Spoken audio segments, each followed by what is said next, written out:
미국 47대 대통령 선거가 내일 오전 6시부터 오후 9시까지 실시됩니다.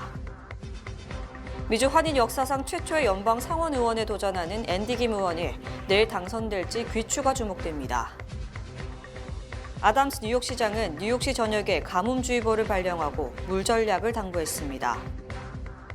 어제 저녁 퀸즈에서 과일 노점상 주인이 수차례 칼에 찔리는 사건이 발생했습니다. 이상으로 주요 뉴스 전해드렸습니다. 아름다운 제품에서부터 아름다운 사회를 만들기까지 키스는 뉴욕에서 시작하여 현재는 전 세계 12,000명의 직원들과 함께 끊임없이 도전하는 기업입니다. 사람을 생각하고 존중하는 기업. 키스는 한인들이 사회의 주인공이 될 수 있도록 든든한 버팀목이 되겠습니다. 글로벌 뷰티 기업 키스. 뉴뱅크와 함께 꿈의 집을 마련하세요. 빠른 승인, 맞춤형 서비스, 전문가 상담, 지역 전문성, 경쟁력 있는 이자율. 뉴뱅크가 주택 소유를 쉽고 간단하게 모든 단계에서 도움을 드립니다. 지금 바로 가까운 뉴뱅크 지점을 방문해서 홈모기지 대출 상품에 대해 문의하세요. 뉴뱅크 제공입니다. 시청자 여러분 안녕하십니까? 11월 4일 월요일 TKC 뉴스데스크 첫 소식입니다. 내일 미국 47대 대통령을 뽑는 선거가 50개 주와 미국령에서 일제히 실시됩니다.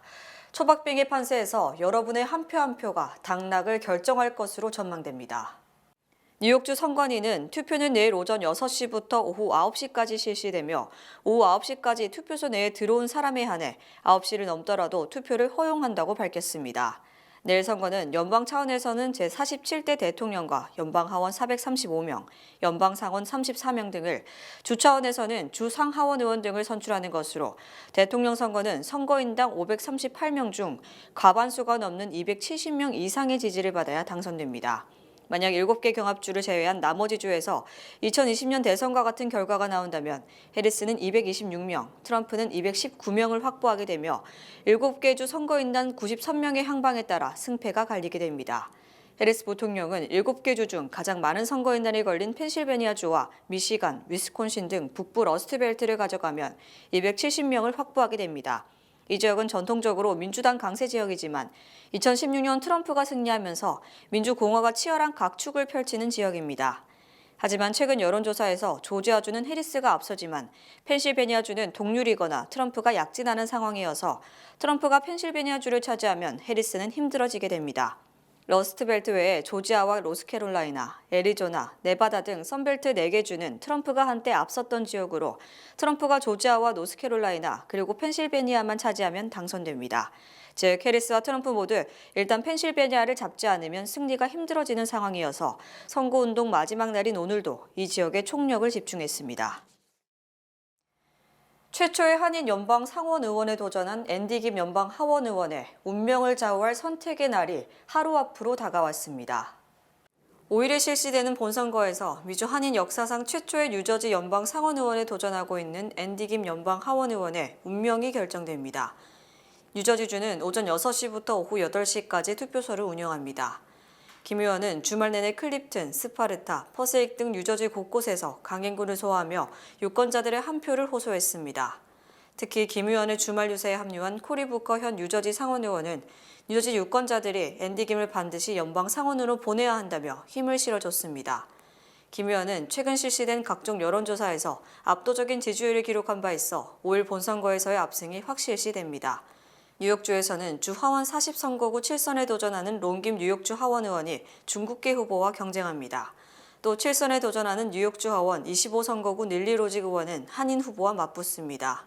재선에 도전하는 친한파 톰 수어지 연방 하원 의원도 내일 공화당 후보와 경쟁합니다. 뉴욕시는 오전 6시부터 오후 9시까지 투표소를 운영합니다. 한편 주요 한인단체들은 3일 플러싱에서 투표 참여 동력 가두 행진을 펼치고 한인 유권자들의 적극적인 투표 참여를 당부했습니다. 뉴욕 일원의 역대급 가뭄이 이어지는 가운데 에릭 아담스 뉴욕시장과 뉴욕시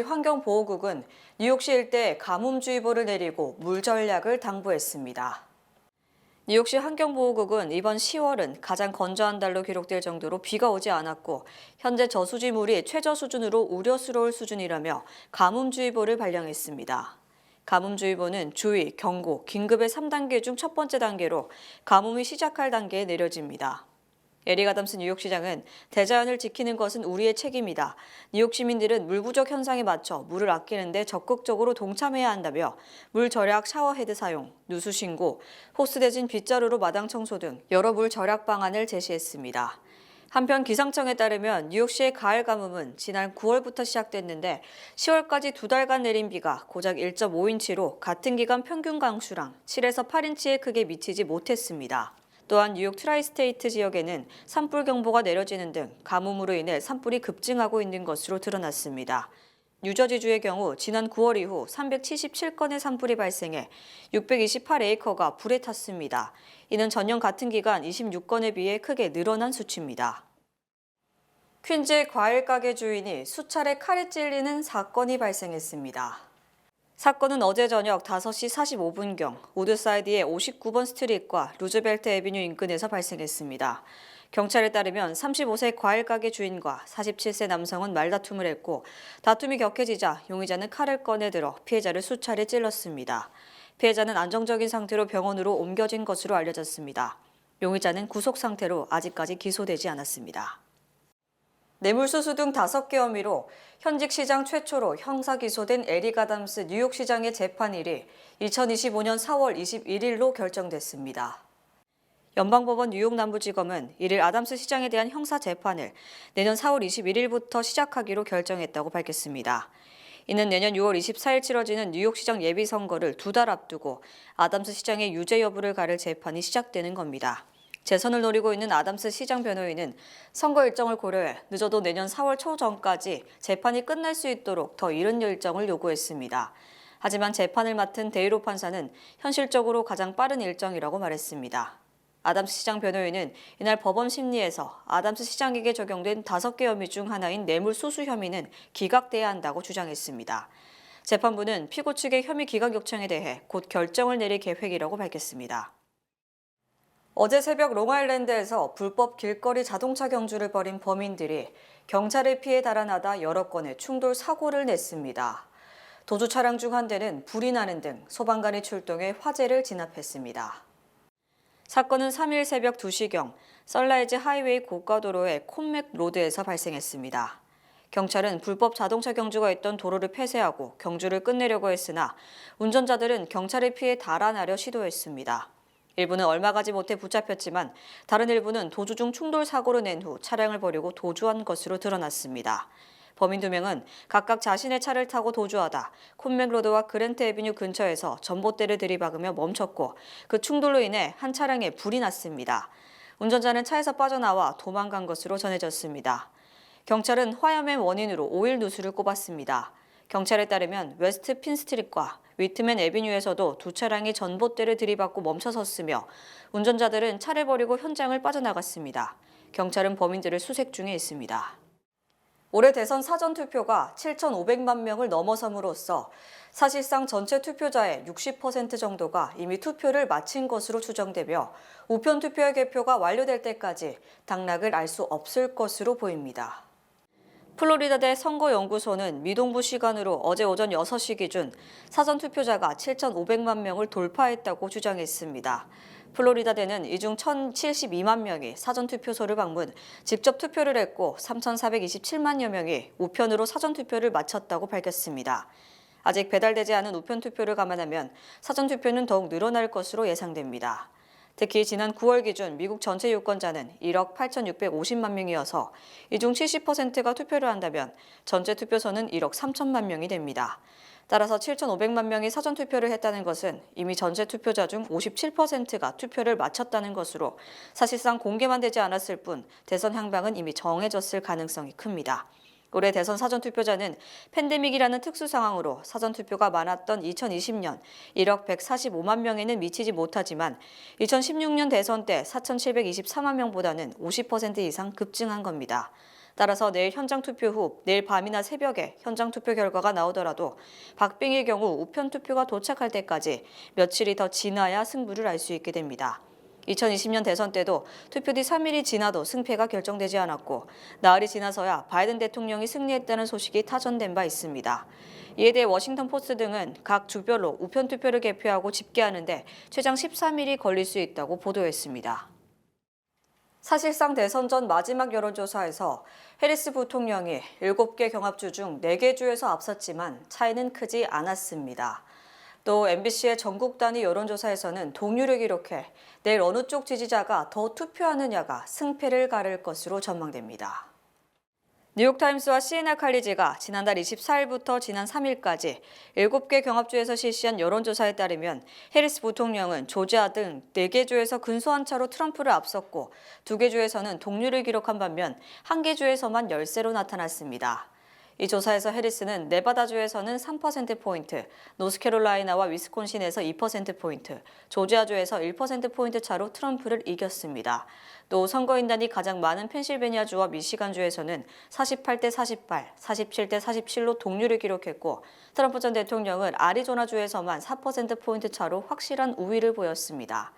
이번 조사는 조사 대상이 7,879명에 달하는 대규모 여론조사여서 표본 오차는 플러스 마이너스 1.3%, 즉 2.6%포인트에 불과한 정밀조사입니다. 즉 7개 중 오차 범위를 벗어난 것은 해리스의 네바다주와 트럼프의 아리조나주 2개 주에 그쳤고 나머지는 박빙이어서 승부를 예측하기 힘듭니다. 또 MBC 방송이 지난달 30일부터 2일까지 1,000명을 대상으로 실시한 전국 단위 여론조사에서는 양자 대결을 가정한 경우 해리스와 트럼프가 각각 49%의 지지율을 얻었습니다. 반면 다자 대결에서는 트럼프가 47%로 46%에 그친 해리스를 1% 앞섰습니다. ABC 방송 여론조사는 MBC와 정반대의 결과로 해리스 부통령이 트럼프를 3%포인트 앞섰습니다. 하지만 ABC 방송의 지난달 22일 여론조사 때 해리스가 4%포인트 앞선 것과 비교하면 격차가 줄어든 겁니다. 바이든 대통령이 트럼프 전 대통령 지지자를 쓰레기라고 지칭 비판이 쇄도하는 가운데 캐시 호컬 뉴욕 주지사가 트럼프 지지자를 안티 아메리칸이라고 비난, 민주당원이면서도 트럼프 선거운동을 돕고 있다는 비판을 받고 있습니다. 호컬 주지사는 지난 2일 트럼프 전 대통령에게 투표하는 사람은 안티 아메리칸이며 안티 우먼이라고 비판, 거센 반발을 불러일으켰습니다. 호컬 주지사는 MSNBC와의 인터뷰에서 뉴욕에서 트럼프와 공화당 후보에게 투표한다면 당신은 안티 우먼이며 낙태 반대론자이며 기본적으로 당신은 안티 아메리칸이라고 말했습니다. 또 트럼프에게 투표하는 사람은 미국의 가치와 미국의 모든 것을 쓰레기로 만드는 것으로 그냥 끝장이다라고 주장, 파문이 일고 있습니다. 호컬 주지사는 지난 2022년 선거 때도 공화당 지지자들에 대해 당신들은 뉴욕에서 꺼져라. 왜냐? 당신들은 우리의 가치를 대변하지 못하기 때문이다. 그냥 버스에 올라타서 당신들의 마음의 고향인 플로리다로 가라고 말하기도 했습니다. 호컬 주지사의 이 같은 발언은 즉각 트럼프 캠프와 공화당 측의 반발을 불렀고 심지어 민주당 전략가들도 해리스 후보에 전혀 도움이 되지 않는 발언이라며 비판했습니다. 일부 민주당 출마자들은 호컬 주지사는 민주당의 대다수를 대변하지 못한다. 절대로 민주당 주류의 생각과는 다르다고 강조했습니다. 지난 2022년 기준 미국 내 불법 체류자들이 연방 및 주정부에 967억 달러의 세금을 납부했고 특히 뉴욕주 거주 불체자가 주정부와 지방정부에 31억 달러의 세금을 낸 것으로 추산됐습니다. 비영리 단체인 세금 및 경제정책연구소는 지난 2022년 뉴욕주 내 불법 체류자가 주정부 및 지방정부에 납부한 세금 총액은 31억 270만 달러에 달하며 만약 이들이 합법 체류 신분을 얻게 되면 세금 납부액은 39억 5,360만 달러로 8억 5천만 달러가 늘어난다고 밝혔습니다. 특히 각 주별 불체자 세금 납부 내역을 살펴보면 캘리포니아주 불체자가 84억 7천만 달러에 달했고 텍사스주 불체자가 48억 7,250만 달러로 2위였으며 뉴욕주는 3위에 올랐습니다. 또 뉴저지주 불체자의 세금 납부액은 13억 2,550만 달러로 뉴욕, 뉴저지를 합치면 불체자 세금 납부액이 약 44억 3천만 달러에 달합니다. 뉴욕주 불체자들이 낸 지방세는 세일즈 텍스가 9억 2천만 달러, 부동산 재산세가 10억 2,200만 달러, 개인소득세가 11만 6,470만 달러, 기타 세금이 700만 달러로 개인소득세가 차지하는 비중이 가장 높았습니다. 반면 뉴저지주는 세일즈 텍스가 4억 2,400만 달러, 부동산 재산세가 4억 5천만 달러, 개인소득세는 4억 3,470만 달러 등으로 불체자의 주택 소유가 많은 것으로 추정됩니다. 한편 뉴욕주 불체자는 67만 5천 명, 이들의 연소득 총액은 292억 달러에 달했고 뉴저지 불체자는 42만 8천 명의 소득 총액은 158억 4천만 달러로 뉴욕주 불체자의 소득이 높은 것으로 나타났습니다. 전 세계 5만 명의 마라토너들이 뉴욕시 5개의 보르를 질주했습니다. 우승은 남성부 여성부 각각 아브디 나게에와 셰일라 챕퀴루이가 차지했습니다. 제54회 뉴욕 마라톤에는 150개국 이상에서 온 마라토너들 5만 명이 참가해 장관이 펼쳐졌습니다. 이날 네덜란드 출신 도쿄올림픽 은메달리스트 아브디 나게에는 2시간 7분 39초를 기록하며 남성부 승리를 차지했습니다. 나게에는 2020년 우승자 에반스 체벳을 6초 차로 앞지르며 첫 번째로 결승점을 통과했습니다. 그는 처음에는 이게 꿈인가 했다고 소감을 밝혔습니다. 작년 우승자 파리올림픽 금메달리스트 타미라 톨라는 4등으로 결승전을 통과했습니다. 여성부 우승자는 셰이라 챕퀴루이로 2시간 24분 35초를 기록했습니다. 챕퀴루이는 작년 우승자 헬렌 오비리를 15초 앞서며 우승을 차지했습니다. 2020년 마라톤을 시작한 이래로 뉴욕 마라톤 경기에 처음 참가한 챕퀴루이는 1등 소감을 묻는 질문에 결과가 잘 나왔다는 것은 훈련이 잘 됐다는 뜻인데 기쁘다고 말했습니다. 한편 오비리는 메리 케이타니 케냐 선수의 3연승의 영광을 재현하길 소망했지만 챕퀴루이에게 우승을 내어줬습니다. 한국에서 의사들이 의대 입학 정원 확대에 반대, 의료 대란이 이어지는 가운데 미국에서도 젊은 의사들이 일과 삶의 균형을 내세우며 힘든 일을 거부하는 경향이 강해지고 있습니다. 월스트리트저널은 최근 미국의 젊은 전공의들이 장시간 근무와 휴일 없는 살인적인 근무 스케줄 등을 거부하는 목소리가 커지고 있으며 일부는 개업보다 파트타임을 선호하고 있다고 보도했습니다. 미국 의사협회는 의사들의 평균 근무 시간이 주당 59시간에 이르며 의사들의 절반가량이 번아웃, 즉 극도의 피로로 의욕을 잃은 상태라고 주장했습니다. 월스트리트저널은 과거에는 의사들이 장시간 근무와 스트레스가 의사라는 소명에 따른 당연한 것으로 여겨졌지만 최근 의대를 졸업한 젊은 전공의들은 이 같은 관행을 거부하는 경향이 강하다고 설명했습니다. 젊은 의사들은 소명이라는 데 대해 거부감을 드러내며 의사도 다른 노동자들처럼 병가와 연차 휴가, 최소 근무 시간 준수 등을 요구하는 등 신세대 노동자와 똑같은 생각을 하는 것으로 드러났습니다. 또 의료보험 청구 등 행정 업무가 가중되는 것도 젊은 의사들을 번아웃을 유발하며 환자 돌보기보다 보험회사와 씨름해야 하는 상황을 한탄한다고 전했습니다. 이에 따라 전공의들은 자신이 개업해서 의료와 보험 청구 등을 모두 감당하기보다는 대형병원에서 정해진 시간만 일하는 파트타임 근무를 선호하는 것으로 나타났습니다. 젊은 의사들은 다른 사람들을 잘 돌보기 위해서는 우리 자신부터 잘 돌봐야 한다, 일과 삶의 균형을 맞춰야 한다고 주장했습니다. 미주 최대 한인은행에서 이제 아시아계를 대표하는 은행으로 도약하는 희망을 설계하는 전문가들의 은행, Bankers, Experts, Neighbors, 뱅크 오브 호프가 지원합니다. 주요 단신 전해드립니다. 메트로폴리탄 교통공사는 퀸즈 로커웨이 A전철 기반시설 공사로 인해 내년 1월 17일부터 5개월간 열차 운영을 중단한다고 밝혔습니다. 이 기간 동안 로커웨이 파크 셔틀 전철 운영도 중단될 예정입니다. 워싱턴 포스트 보도에 따르면 대선 경합주를 중심으로 여자 화장실과 미용실 등에서 민주당 대선 후보인 카말라 해리스 부통령에게 투표하라는 쪽지가 다수 발견되고 있습니다. 쪽지에는 너의 한 표는 너만의 것이다. 해리스를 찍어도 아무도 모를 것. 당신이 누구를 찍었는지 남자친구나 남편은 알 필요가 없다 등의 내용이 적혀 있습니다. 영국 일간 더 타임스가 대선을 앞둔 마지막 여론조사에서 카말라 해리스 부통령이 승리할 것으로 예상된다는 결과를 발표했습니다. 미 신규 일자리가 약 4년 만에 가장 적게 증가하는 고용 쇼크를 기록했습니다. 미 노동부는 10월 미국의 비농업 일자리가 전월 대비 12,000명 증가했다고 밝혔습니다. 이는 팬데믹의 여파로 고용이 대폭 감소했던 2020년 12월 이후 3년 10개월 만에 가장 적은 고용 증가폭입니다. 현대자동차와 기아가 지난달 미국 시장에서 두 자릿수의 판매 성장률을 기록하며 10월 기준으로 역대 최다 판매량을 달성했습니다. 양사는 지난 10월 한 달간 미국에서 14만 7,613대를 판매했는데 이는 전년 동월보다 17.4% 증가한 수준으로 올해 들어 가장 큰 성장률입니다. 중국이 오는 8일부터 한국 등 9개국을 무비자 시범 정책 대상에 추가한다고 밝혔습니다. 이에 따라 한국의 일반 여권 소지자는 비즈니스, 여행 등을 목적으로 15일 이내 기간 중국을 방문할 경우 비자를 발급하지 않아도 됩니다. 1세대 패밀리 레스토랑으로 꼽히는 TGI 프라이데이스가 미국에서 경영난으로 법원에 파산 보호를 신청했습니다. TGIF는 모든 레스토랑은 정상 영업을 유지하며 고객들에게 평소와 같이 서비스를 제공할 것이라고 밝혔습니다. 네덜란드 남부 노르트 브라반트주에 있는 MPB 갤러리에서 한밤중 괴한이 침입하는 사건이 발생, 미국 현대미술가 앤디 워홀의 작품 여왕의 통치 시리즈 2점이 도난당하는 사건이 벌어졌습니다. 도난당한 작품들은 이달 말 열리는 펜 암스트르담 아트페어 출품을 앞두고 있었습니다. 날씨 전해드립니다. 화요일인 내일은 대체로 맑겠습니다. 낮 최고 기온은 72도, 최저 기온은 64도입니다. 해 뜨는 시간은 6시 32분, 해 지는 시간은 4시 47분입니다. 이상으로 주간 날씨와 세계 날씨 전해드립니다.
이상으로 11월 4일 월요일 TKC 뉴스데스크 여기서 마치겠습니다.